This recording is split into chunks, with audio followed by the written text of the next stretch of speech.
आजचा विषय आहे रुपया डॉलर समोर का पडतोय आणि याचा गरीब जनतेवर काय परिणाम होणार आहे. नमस्कार मित्रांनो, पीपल्स वॉइस इंडियाच्या या मंचावर आपलं स्वागत आहे. मी जयंत लोखंडे तुम्हा सर्वांचं स्वागत करतो. आज मी तुम्हाला एक असा प्रश्न विचारणार आहे जो तुमच्या खिशाशी, तुमच्या स्वयंपाकघराशी आणि तुमच्या भविष्याशी थेट जोडलेला आहे. तुम्हाला माहिती आहे, आज भारतीय रुपया रुपये 90 प्रति डॉलरच्या जवळ पोहोचला.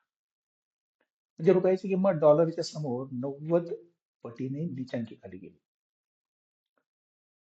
छोटे विक्रेते, फेरीवाले, रिक्षा, ट्रक ड्रायव्हर, तुमच्या फ्लॅटच्या गेटवरचा सिक्युरिटी गार्ड, भाजीवाला, दूधवाला, औषध विक्रेते या दरवाढीचे शिकार होणार आहे. आणि म्हणून तुम्ही देखील रुपयाचा भाव खाली गेल्याचे शिकार होणार आहात. याचा सरळ सोपा अर्थ काय? डॉलरच्या तुलनेत रुपयाची किंमत कमी होण्याचे काय परिणाम होतील? पेट्रोल महाग होईल, अन्नधान्य महाग होईल, औषध महाग होईल, शिक्षण महाग होईल.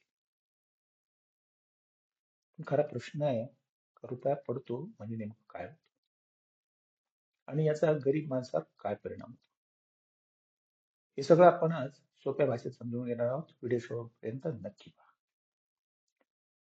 रुपया पडतो म्हणजे नेमकं काय होतं? तर आंतरराष्ट्रीय बाजारपेठेमध्ये रुपयाची किंमत डॉलरच्या तुलनेत कमी होते. आपण भारतीय रुपया वापरतो आणि जागतिक व्यापारासाठी जगभर अमेरिकन डॉलर वापरला जातो. जेव्हा आपण इतर देशांशी व्यवहार करतो, जसे की तेल खरेदी करतो, औषधांचा कच्चा माल आणतो, मोबाईल, इलेक्ट्रॉनिक सामान, हे सगळं आपण डॉलरमध्ये खरेदी करतो.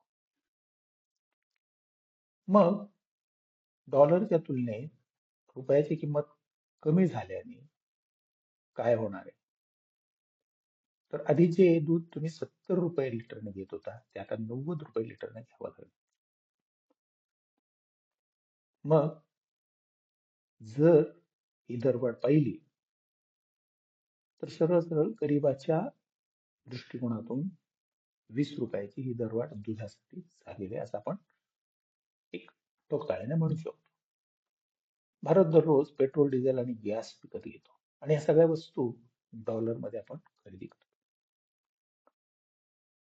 अगोदर बॅरेलचा भाव जो होता तो $80 होता, जेव्हा रुपया 70 रुपये होता. डॉलरचा भाव 70 रुपये होता. म्हणजे त्यावेळेला एका बॅरलसाठी खर्च होत होता 5600 रुपये. आता रुपया डॉलरच्या तुलनेत 90 झाला. म्हणजे तेच तिला आता 7200 रुपयाला घ्यावं लागणार एक बॅरल. म्हणजे मागचा आणि आताचा फरक जर पाहिला तर 1600 रुपये हे अधिकचे द्यावे लागणार आहेत प्रत्येक बॅरलच्या मागे. आपण जे क्रूड ऑइल, हा सर्व खर्च शेवटी कोण भरतो? सरकार, तेल कंपन्या आणि शेवटी सामान्य माणूस. पेट्रोल महागलं तर सगळं महाग होतं.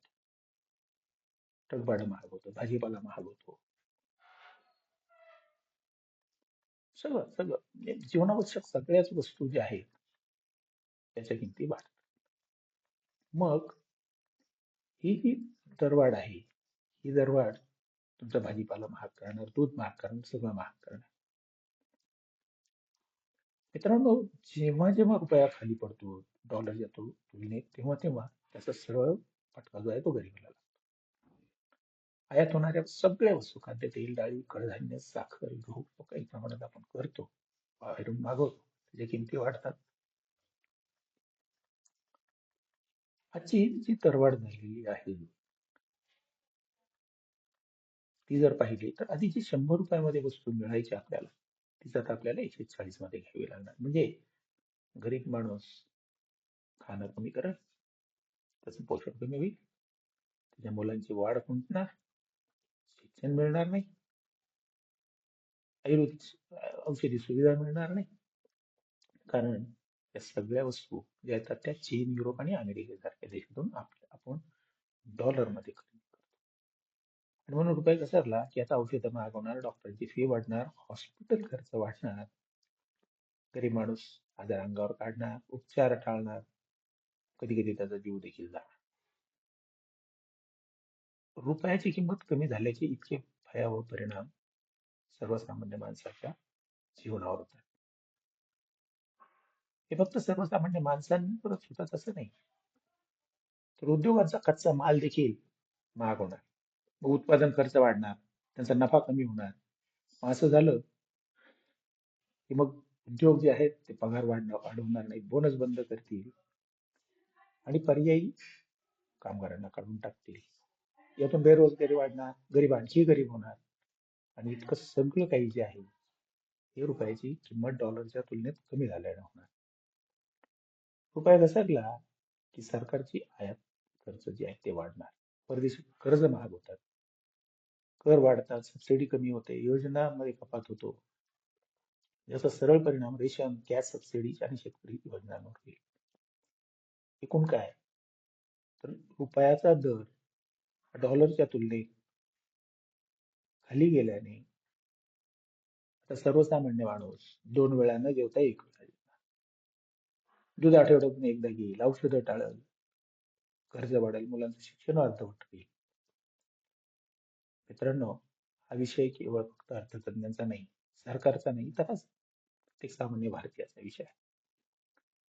तर रुपयाची जी किंमत पडलेली आहे, त्या पडलेल्या किमतीमधून सर्वसामान्य भारतीयाची गरिबी मात्र वाढणार आहे. हे तुम्ही सगळ्यांनी लक्षात घ्यायला हवं. कारण सरकार तुम्ही निवडता आणि नियोजन हे सरकार. म्हणून सावध व्हा आणि वेळीच या सगळ्या गोष्टींचा विचार करा. जय हिंद.